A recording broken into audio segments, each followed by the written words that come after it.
प्यारे विद्यार्थियों सत श्री अकाल। मैं हरजिंदर कौर तुहाडी पंजाबी विषय की अध्यापका तुहाडा पंजाबी जमात विच स्वागत करदी हाँ। प्यारे विद्यार्थियों अज असी वार्तक 3 जिसका नाम है प्रार्थना उसके कुछ भाग बारे जानकारी हासिल करांगे। हाँ जी बेटा जी, प्रार्थना वार्तक करन तो पहला आपां वार्तक दे लेखक डॉक्टर बलवीर सिंह जी नाल जान पछाण करांगे। हाँ जी बेटा जी, डॉक्टर बलवीर सिंह जी नाल जान पछाण भाई वीर सिंह दे निक्के वीर जिहड़े डॉक्टर बलवीर सिंह जी सन, ये भाई वीर सिंह जी दे निक्के वीर सन। बलवीर सिंह जी का जन्म 10 दसंबर 1896 ईस्वी नूं अमृतसर विखे होया। कदों जन्म होया? 10 दसंबर 1896 ईस्वी नूं अमृतसर विखे होया। आप जी दे पिता दा नाम सरदार चरण सिंह अते माता सरदारनी उत्तम कौर सी। पिता का नाम चरण सिंह ते माता का नाम उत्तम कौर सी। वो पश्चिमी अते भारती दर्शन शास्त्र का चोखा ज्ञान रखते सी। वैसे वो वनस्पति विज्ञान अते अध्यापक भी रहे हैं। डॉक्टर बलवीर सिंह दर्शन शास्त्र का चोखा ज्ञान बहुत सारा ज्ञान रखते सन अते वैसे उन्होंने वनस्पति विज्ञान के अध्यापक भी रहे सन। आप खालसा कॉलेज अमृतसर विखे प्रोफैसर रहे। इस तो बाद वह कुछ समा कैब्रिज प्रैपरेटरी स्कूल देहरादून के प्रिंसीपल भी रहे। आप जी दियाँ गुरमुख रचनावां लम्मी नज़र, कलम दी करामत, शुद्ध स्वरूप, सुरत शब्द विचार, निरूकत श्री गुरु ग्रंथ साहिब आदि। इन्हां दी प्रमुख रचनावां किहड़ियां सन डॉक्टर बलवीर सिंह जी दियां? लम्मी नज़र, कलम दी करामत, शुद्ध स्वरूप, सुरत शब्द विचार, निरूकत श्री गुरु ग्रंथ साहिब आदि। आप जी नूं पंजाबी यूनीवर्सिटी पटियाला ने डी लिट की उपाधि नाल सन्मानित किया। भाषा विभाग ने भी आप नूं श्रोमणी पंजाबी साहित्यकार पुरस्कार नाल निवाजिया।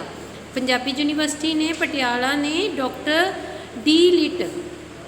पंजाबी यूनीवर्सिटी पटियाला ने डी लिट की उपाधि दी सी किन्हां नूं? डॉक्टर बलवीर सिंह जी नूं। अते भाषा विभाग ने आप नूं श्रोमणी पंजाबी साहित्यकार का पुरस्कार भी दिता सी। प्रार्थना मूल पाठ बंदे लई अरदास एक जरूरी वस्तु है। जिहड़ी प्रार्थना हुंदी की है? जिहड़ी असी उस प्रभु परमात्मा दे अगे सच्चे मन दे नाल करदे हाँ, जो भी उसदे नाल आपां गिले शिकवे करदे हाँ, जो उसदे अगे साडी कामना दसदे हाँ कि साडियां की इच्छावां हन जिन्हां दी ओह पूर्ति करन, वो साडी एक अरदास हुंदी है। बंदे लई अरदास एक जरूरी वस्तु है। कई मौके आउंदे हन जदों वड्डे राठ मीनस राजा जां सरदार लई कोई भी आसरा नहीं रह जाता सिवाए एक अरदास दे। भाव कहते कई बार अजिहे मौके आउंदे आ वड्डे तो वड्डे राजे जां महाराजियां दे कोल भी ना कहते अजिहा कोई मौका नहीं रह जाता जिस दे विच सिर्फ अरदास ही उन्हां दा सहारा बनती है। अरदास तो सिवाए उन्हां दा कोई आसरा नहीं रह जाता। सब तो सियाना आदमी सुकरात गिनिया जाता है। सब तो ज़्यादा किसनों गिनिया जाता है? सुकरात। यह मौत तो बेपरवाह सी, इसनों मौत की भी कोई परवाह नहीं सी। इसने जहर का प्याला, इसने शरबत वांकण पी लिया सीगा। इन्होंने जहर का प्याला किवें पीता सी? जिवें शरबत पी रहे होण।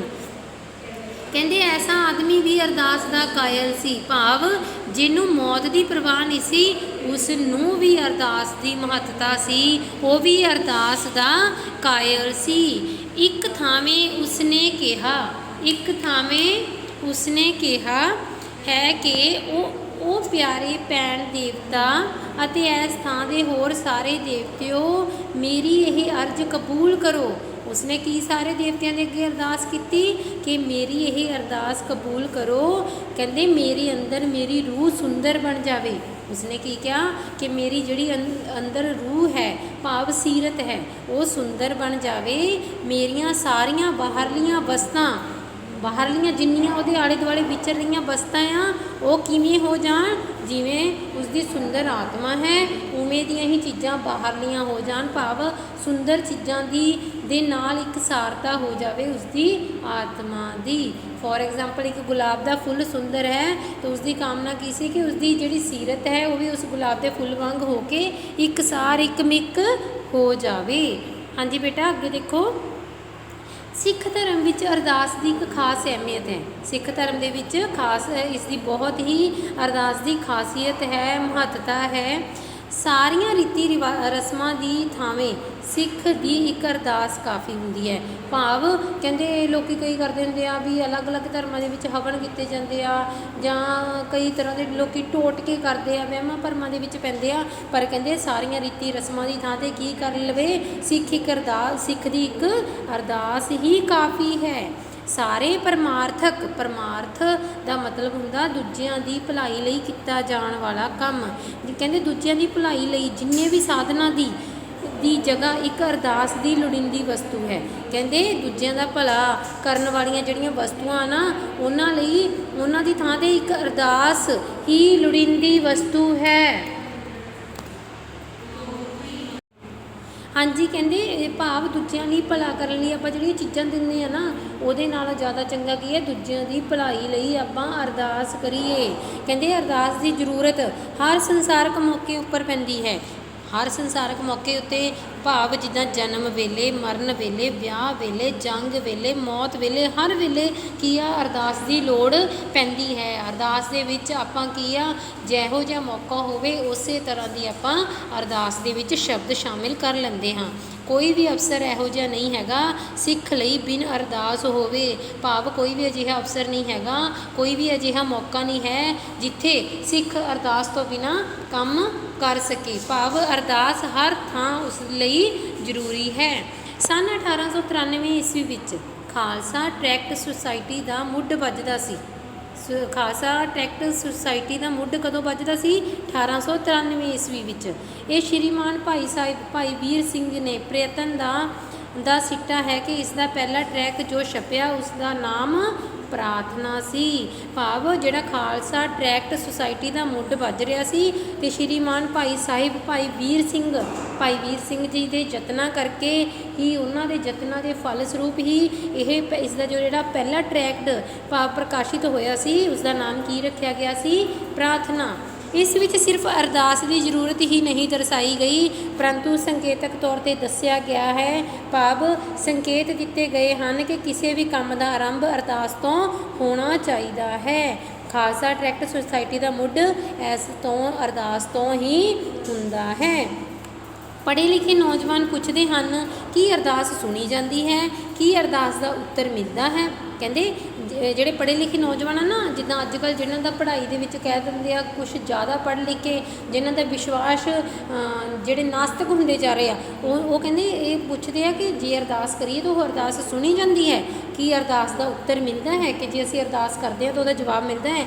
शायद मिलता होवे पर उत्तर की जरूरत नहीं। अरदास फर्ज है, उत्तर गैर जरूरी है। भाव अरदास करना साडा फर्ज है, उसकी मंजूरी जिहड़ी मंजूरी ना होना एक उस परमात्मा के हथ विच है, तो उसका उत्तर मिलना भी गैर जरूरी है, भाव जरूरी नहीं है। हाँ जी बेटा अगे देखो, कहते ऑस्कर वाइल्ड ने जिहड़ा ऑस्कर वाइल्ड ने अरदास के उत्तर बारे लिखा है। उसने दस्या है कि अरदास के उत्तर बारे लिखा है अरदास का उत्तर मिलना ही नहीं चाहिए। जे अरदास का उत्तर मिल जाए तो वह अरदास नहीं रहिंदी, वो खतो किताबत का सिलसिला बन जाती है। भाव लगातार चलन का भाव लड़ी बन जाती है। उन्होंने की कहना सी ऑस्कर वाइल्ड का कि कहते जिहड़ा अरदास है ना उसका उत्तर नहीं मिलना चाहिए। जे कहते इसका उत्तर मिलना शुरू हो गया तो ये तो कहते लोगों ने फिर अरदासां कर करके सवालों जवाबों की यह लड़ी चला लेनी आ। ठीक है।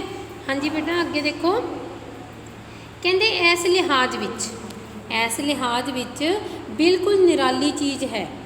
ਇਸ ਲਿਹਾਜ਼ ਵਿੱਚ ਸਿੱਖ ਦੀ ਅਰਦਾਸ ਬਿਲਕੁਲ ਨਿਰਾਲੀ ਚੀਜ਼ ਹੈ, ਭਾਵ ਅਨੋਖੀ ਚੀਜ਼ ਹੈ।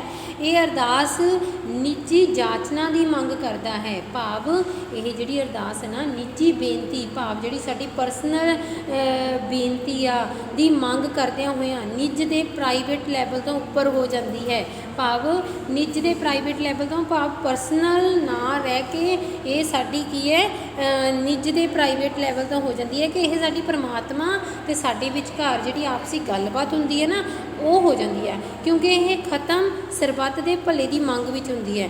ਇਹ ਕਹਿੰਦੇ ਭਾਵ ਦੇਖੋ ਨਿੱਜ ਨਾਲ ਸ਼ੁਰੂ ਹੁੰਦੀ ਹੈ ਕਿ ਸਾਡੀ ਇਹ ਮੰਗ ਹੈ, ਸਾਡੇ ਨਾਲ ਇੱਦਾਂ ਹੋਣਾ ਚਾਹੀਦਾ ਆ, ਪਰ ਪ੍ਰਾਈਵੇਟ ਲੈਵਲ 'ਤੇ ਕੀ ਹੋ ਜਾਂਦੀ ਆ ਕਿ ਭਾਵ ਅਸੀਂ ਇਹਦੇ ਵਿੱਚ ਕੀ ਮੰਗਦੇ ਹਾਂ ਕਿ ਸਰਬੱਤ ਦਾ ਭਲਾ ਹੋਵੇ, ਸਰਬੱਤ ਦਾ ਭਾਵ ਸਾਰਿਆਂ ਦਾ। ਅਸੀਂ ਇਹ ਨਿੱਜ ਮਤਲਬ ਆਪਣੇ ਲਈ ਨਹੀਂ ਮੰਗਦੇ, ਅਸੀਂ ਸਰਬੱਤ ਲਈ ਭਾਵ ਸਾਡੇ ਸਾਰਿਆਂ ਲਈ ਮੰਗ ਕਰਦੇ ਹਾਂ।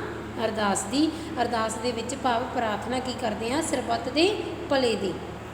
ਹਾਂਜੀ ਬੇਟਾ, ਕਿਉਂਕਿ ਇਹ ਖਤਮ ਸਰਬੱਤ ਦੇ ਭਲੇ ਦੀ ਮੰਗ ਵਿੱਚ ਹੁੰਦੀ ਹੈ, ਭਾਵ ਸਾਰਿਆਂ ਦੀ ਹੀ ਭਲੇ ਦੀ ਮੰਗ ਕੀਤੀ ਜਾਂਦੀ ਹੈ। ਇਸ ਪ੍ਰਾਰਥਨਾ ਦੇ ਵਿੱਚ ਸਿੱਖ ਦੀ ਅਰਦਾਸ ਤਦੇ ਸਫਲ ਹੁੰਦੀ ਹੈ ਜੇ ਉਹ ਨਿੱਕੀ ਜਿਹੀ ਹਸਤੀ ਦੀਆਂ ਛੋਟੀਆਂ ਜ਼ਰੂਰਤਾਂ ਤੋਂ ਉੱਠ ਕੇ ਸਰਬੱਤ ਦੇ ਭਲੇ ਵਿੱਚ ਲੀਨ ਹੋ ਜਾਵੇ। ਕਹਿੰਦੇ ਸਿੱਖ ਦੀ ਅਰਦਾਸ ਕਦੋਂ ਪੂਰੀ ਹੁੰਦੀ ਹੈ, ਉਹ ਜਦੋਂ ਨਿੱਕੀ ਹਸਤੀ, ਹੁਣ ਕਈ ਕਹਿ ਨਹੀਂ ਦਿੰਦੇ ਅਰਦਾਸ ਵਿੱਚ ਕਿ ਮੈਨੂੰ ਆਹ ਚੀਜ਼ ਮਿਲ ਜਾਵੇ, ਮੇਰੀ ਆਹ ਮਨੋਕਾਮਨਾ ਪੂਰੀ ਹੋ ਜੇ, ਉਹਦੇ ਵਿੱਚ ਕੀ ਹੁੰਦਾ ਮੇਰੀ ਆ ਜਾਂਦੀ ਆ।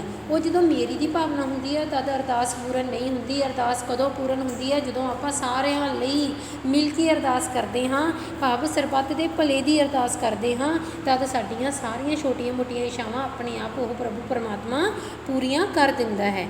ਇਹ ਸਰਬੱਤ ਦੀ ਲੀਨਤਾ ਆਪਣੇ ਆਪ ਵਿੱਚ ਫਲ ਸਰੂਪ ਹੈ, ਭਾਵ ਸਰਬੱਤ ਦੀ ਲੀਨਤਾ ਭਾਵ ਸਾਰਿਆਂ ਦੇ ਭਲੇ ਦੀ ਜਿਹੜੀ ਮਨੋਕਾਮਨਾ ਹੈ ਨਾ ਇਹ ਆਪਣੇ ਆਪ ਵਿੱਚ ਫਲ ਸਰੂਪ ਹੈ। ਜਿਵੇਂ ਮੈਂ ਤੁਹਾਨੂੰ ਦੱਸ ਰਹੀ ਹਾਂ ਕਿ ਸਰਬੱਤ ਦੇ ਭਲੇ ਦੀ ਜਦੋਂ ਮਨੋਕਾਮਨਾ ਕਰਦੇ ਹਾਂ ਤਾਂ ਸਾਡੀਆਂ ਜਿਹੜੀਆਂ ਛੋਟੀਆਂ ਇੱਛਾਵਾਂ ਆ ਉਹ ਆਪਣੇ ਆਪ ਪੂਰੀਆਂ ਕਰ ਦਿੰਦੇ ਹਨ। ਕੌਣ? ਪ੍ਰਭੂ ਪਰਮਾਤਮਾ ਜੀ। ਹਾਂਜੀ ਬੇਟਾ, ਅੱਜ ਲਈ ਸਿਰਫ ਇੰਨਾ ਹੀ। ਬੇਟਾ ਤੁਸੀਂ ਇਸ ਦਿੱਤੀ ਹੋਈ ਵੀਡੀਓ ਦੀ ਸਹਾਇਤਾ ਨਾਲ ਇਸ ਵਾਰਤਕ ਦੇ ਕਰਵਾਏ ਭਾਗ ਨੂੰ ਚੰਗੀ ਤਰ੍ਹਾਂ ਸਮਝਣਾ ਆ ਅਤੇ ਲੇਖਕ ਦੇ ਬਾਰੇ ਚੰਗੀ ਤਰ੍ਹਾਂ ਵਿਸਤਾਰਪੂਰਵਕ ਜਾਣਕਾਰੀ ਹਾਸਲ ਕਰਨੀ ਹੈ ਅਤੇ ਇਹਨਾਂ ਕਰਵਾਏ ਹੋਏ ਪੈਰਿਆਂ ਨਾਲ ਜਿਹੜੇ ਸੰਬੰਧਿਤ ਔਖੇ ਸ਼ਬਦਾਂ ਦੇ ਅਰਥ ਹਨ ਇਹ ਆਪਣੀ ਫੇਅਰ ਨੋਟਬੁੱਕ ਦੇ ਵਿੱਚ ਲਿਖਤੀ ਰੂਪ ਵਿੱਚ ਕਰਨੇ ਹਨ। ਧੰਨਵਾਦ।